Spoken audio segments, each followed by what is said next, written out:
For nearly 25 years, I wandered.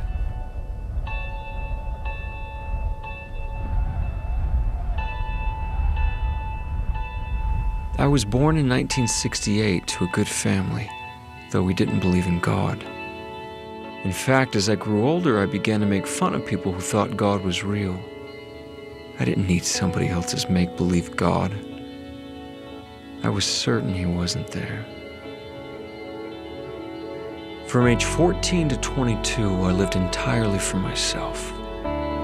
I was popular in high school, and I partied hard.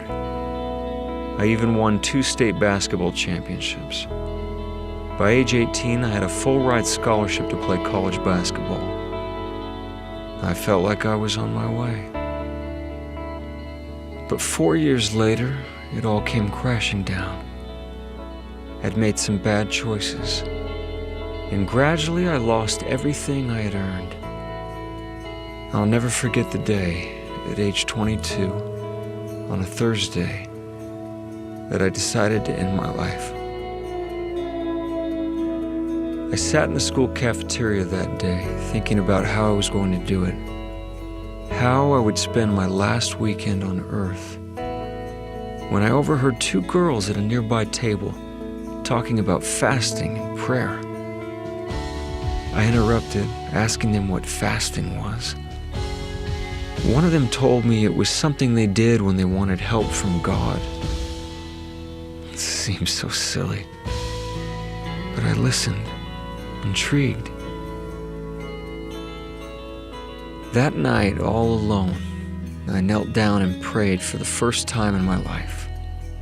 I told God that I was going to fast, that I'd go without food and water for 24 hours, but that I wanted him to show himself to me. So I fasted. And for the first time in 8 years, I went without drugs and alcohol. But by the next day, nothing had happened. I didn't want to end my life anymore, but God never spoke to me. So I forgot about the whole thing. I knew he didn't exist. I went on with my life. And then oddly, a month later, an old friend called inviting me over. A friend I hadn't seen in 5 years. So we hung out one day, catching up on old times. When out of the blue he said, "Todd, I don't know how to tell you this. I was scared to even invite you over. But yesterday I had a strong impression from God to call you. And God impressed me to tell you that he needs you on his side. Today." I was speechless. Was God real? Had he answered my prayer? Had he sent someone to me? I couldn't believe it, but he had.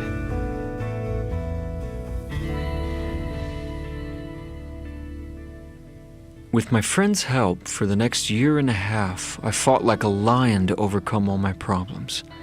Up and down I went, succeeding and failing along the way. But little by little, I started to see small but obvious things happen in my life. The answers to questions that had long bothered me began to be revealed. Slowly, things started to change. Finally, I decided to attend church. One day, someone there reached out, inviting me to a church-sponsored picnic. I felt a bit awkward about it, but I decided to go. It turned out to be the straightest party I'd ever been to. No drugs, no alcohol, silly games for the kids everyone had brought. And then we had lunch, and someone wanted to pray over the hot dogs. I thought it was strange, but I bowed my head and closed my eyes. And then my life changed. 2 years after that initial fast and prayer, 700 days after I had pleaded with God in my closet, I felt something I had never felt in my life. Something 20 times stronger than any drug I'd ever taken.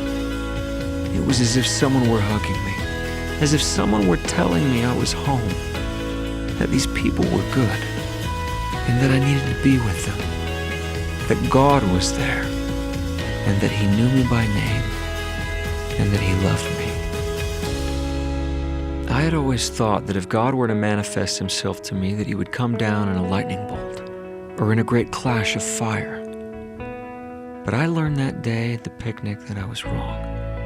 I realized that it is part of our condition as mortals to sometimes feel as though we are surrounded by darkness. But even though we may feel lost, that God promises to illuminate the way before us, no matter how long it takes. For 2 years, God had nurtured a questioning soul.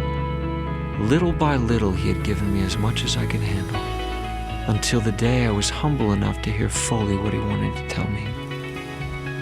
I also learned by my own experience that spiritual light rarely comes to those who merely sit in darkness, waiting for someone to flip a switch.